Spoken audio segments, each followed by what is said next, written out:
Well, it has been 2 weeks. We all remember former President Jimmy Carter. He fell at his house. He fractured his pelvis. But Carter was back in church this weekend, and he said something really interesting I want to talk to you all about. He told worshipers he was, quote, absolutely and completely at ease with death. So I want to open this up. Do you think you've met anyone that's really been okay with dying?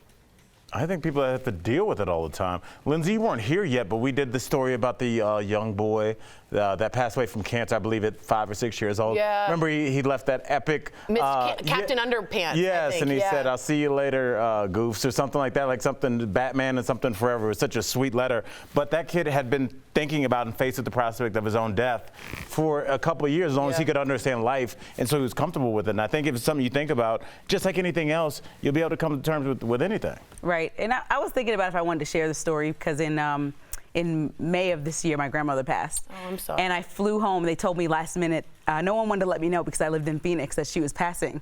But my cousin told me. Can we get tissues, please? Thank you. My cousin told me when she had about a day left, and so I flew to Phoenix. I flew to New York, and she passed as soon as I saw her.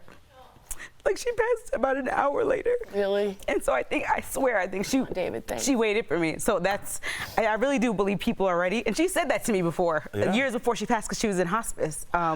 And she had a stroke and all this stuff, but I think she waited. And I know Al was telling a story similar earlier, and I couldn't hold back my tears much. Wow. But I just think that it's such a beautiful thing that Jimmy Carter said that he's ready, because that peace, you can never give your family more peace than to know that you were ready. Yeah, that gives everyone just a breath. How you had a story as well? Right, yeah, really quickly, my grandmother was in hospice, and she was going to pass in a couple hours, and she wanted to see my daughter, who obviously the other two, the boys weren't born yet, and literally, flew through the streets of Cleveland, grabbed her, flew through the streets of Cleveland back, got there in time for her to see my oldest daughter, Abrian, and she was gone within 10 minutes after that. So I do believe that there's something to that, and I think there's a beauty to that.